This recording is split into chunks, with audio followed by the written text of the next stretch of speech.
On est de retour pour une nouvelle vidéo. Nono est avec nous. Salut Nono. Salut Sacha. Alors la prestation du PSG à deux visages contre la Real Sociedad laisse encore planer le doute sur l'impact de Luis Enrique. A-t-il réellement changé le PSG? Si le débat alimente la presse française depuis le début de saison, il divise désormais aussi l'Espagne et l'Europe. On ne sait plus où donner de la tête avec Luis Enrique. Et c'est pareil en France et en Espagne. Voilà deux sons de cloche totalement différents, lus par exemple dans Marca et Mundo Deportivo ce jeudi matin, au lendemain de la victoire du PSG face à la Real Sociedad en Ligue des Champions 2-0. Pour Marca, Luis Enrique n'a pas changé le Paris Saint-Germain. Luis Enrique n'a non plus changé le PSG, Mbappé et rien d'autre n'a pas progressé.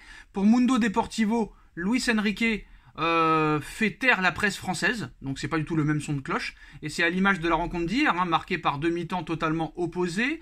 La première soulignait des drôles de choix de départ de Luis Enrique, et notamment la titularisation de Lucas Beraldo au détriment de Lucas Hernandez. La seconde sublimait les changements impulsés à la pause, entre un discours qui a secoué les joueurs et l'échange de postes entre Fabian Ruiz et Vitinha pour mieux maîtriser les sorties de balles. Alors faut-il pointer du doigt les mauvais choix initiaux ou applaudir la manœuvre en cours de rencontre, Nono?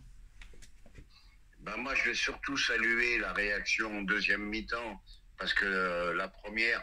Nono, réponds à la question. Nono, réponds à la question. Faut-il pointer du doigt les mauvais choix en premier initiaux ou applaudir la manœuvre en cours de rencontre? Ou peut-être les deux. Tu ne me laissais pas répondre. Voilà. Les mauvais choix, on les a eus en première mi-temps et on a eu la réaction en seconde. Oui, mais ça on sait. Ça on sait, Nono. Mais qu'est-ce qu'il faut mettre en premier lieu? Est-ce que... Moi, ce qui m'a surpris le plus, Enrique nous a saoulés depuis qu'il est arrivé avec son jeu de possession, de construction, patati patata, et on se retrouve avec quoi? Un jeu vertical, on balance, et pourvu que ça rentre. Ça m'a fait penser à Pochettino et à Galtier. Oh non, alors, je suis pas du tout d'accord du tout. Alors là... Dis-moi ce que tu as vu, cite-moi une action construite. Ah non, mais alors déjà... non, mais attends. Déjà, est-ce que réellement tu peux construire avec ce trio d'attaque-là? Déjà, tu peux pas. Ça, c'est impossible. Mais je pense qu'avec Galtier et Pochettino, il n'y aurait pas eu le genre de réaction qu'il y a eu hier. J'ai salué la réaction. Parce que pour Mundo Deportivo, journal catalan, qui a donc envie de célébrer l'ancien de la maison, Luis Enrique a donné une bonne leçon à ses détracteurs. La presse française s'en prend sans cesse et injustement à Luis Enrique, mais que diront-ils aujourd'hui? Il y a un besoin urgent à Paris de trouver un nouveau Messi, étant donné le départ plus qu'imminent de Kylian Mbappé, et si aucune star ne vient, ils peuvent désormais se tourner vers le banc, car ce qui est clair, c'est que l'Espagnol est l'un des meilleurs entraîneurs du monde. Ils n'ont pas un peu trop loin quand même là? Non, que Luis Enrique soit un grand entraîneur, je veux bien, mais il se retrouve comme les autres devant le fait accompli. Et voilà, ça manque de talent, ça manque de créativité, ça manque d'un mec qui pose le pied sur le ballon. Bon, et je dis à tous les footix, n'oubliez pas, malgré tous les reproches qu'on leur a fait, deux grandes stars sont parties. Et le talent, tu le trouves pas à tous les coins de rue. Voilà ce que je voulais dire. Fumer nuit gravement à la santé, vous pouvez le voir. Pour Marca, au contraire, le sauveur se nomme Mbappé. Bah oui, Nono, oui, bien sûr. Et le collectif ne suit pas. Les années passent, les entraîneurs passent, et le sentiment que le PSG ne se comporte pas comme une équipe demeure. Contre la Real, il n'a ni proposé, ni offert de continuité dans son jeu. Il tient bon, se défend et passe des ballons à Mbappé et Dembélé pour voir ce qui se passe. Elle trouve sa seule vertu dans la vitesse. Avec Luis Enrique, le PSG... Comme par hasard, on est en train de m'appeler en même temps. C'est incroyable. Incroyable. Alors, on continue. Luis Enrique ne convainc donc pas tout le monde dans son pays. Au moins, lui reste convaincu. Le PSG ne s'est pas amélioré non plus. Luis Enrique ne convainc donc pas tout le monde dans son pays. Au moins, il reste invaincu de ce qu'il propose, à l'image de sa conférence de presse d'après-match. Il reste convaincu. Excusez-moi. Alors... Voilà, on a eu un petit écho, Nono, deux appels du Canada. Qui ça peut être, on ne sait pas. Mais bon, on ne peut pas être hors forfait non plus. Je sais pas si tu m'entends, Nono. Sûr. Voilà, donc celui qui m'appelle, appelez-moi sur WhatsApp, s'il vous plaît, parce que... Non, merci. Et en plus, je reçois un message. Je crois savoir qui c'est, mais bon, moi, je ne suis pas aussi riche que vous, monsieur. Désolé. Ouh là là, il va me tuer. Il va me tuer, Nono. Je retire ce que j'ai dit. Je retire ce que j'ai dit. Je suis désolé. Je te demande de retirer ce que tu as dit. J'espère un jour être aussi riche que toi. Je suis désolé, je ne suis pas jaloux. Oh là là.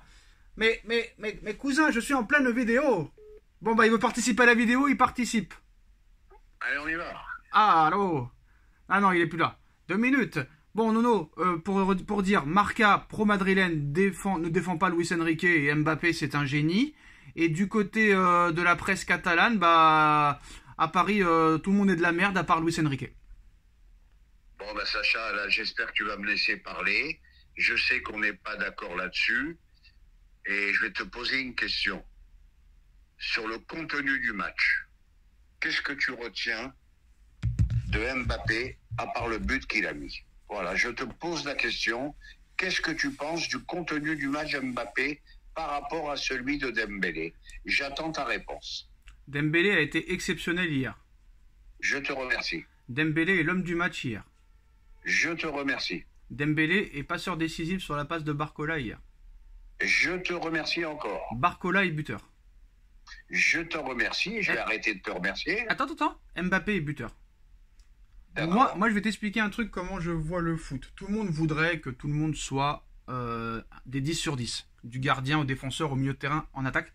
Mais moi, ce gars-là, même s'il est transparent de la première à la 90e, si à l'arrivée, tu gagnes. Et si à l'arrivée, en plus de ça, il marque et il fait des passes décisives, moi, j'ai rien à lui reprocher. Et c'est là notre désaccord, Sacha, parce qu'on a le droit... Alors, attends. Autre situation. Admettons, hein. On rêve un petit peu. Nono. Hein. On rêve. Finale de Ligue des Champions. PSG Manchester City. Admettons Paris gagne comme hier. Qu'est-ce que tu dis à la fin? Honnêtement. Eh ben, je sais ça, je sais. Non mais dis-le, honnêtement. Après, je sais ce que tu vas dire. Je sais ce que tu vas dire. Contre City, ce sera pas la même chose. Ce sera beaucoup plus dur. Ce sera beaucoup plus compliqué. Et nanani et nanana. Ça, je le sais. Mais imagine... Paris arrive à contrecarrer City en finale en jouant comme hier. Et que Mbappé est inexistant tout le match, mais qui marque à la fin. Voilà, c'est ça le problème, Nono. Moi, hier, je t'aurais dit non, il a été catastrophique, il a été nullissime, on l'a pas vu du match, il défend pas, nanana. Mais à l'arrivée, il marque.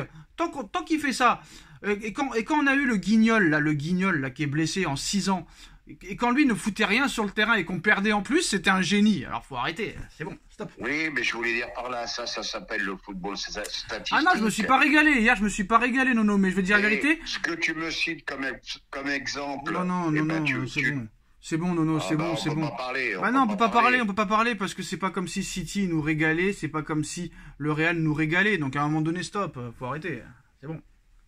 Mais ce que tu me cites comme exemple sur Mbappé, on l'a vécu pendant la Coupe du Monde. D'accord. 80 minutes, on ne savait même pas s'il était là. Mais il met 2 pénaltys, un but, et ben oui. Voilà.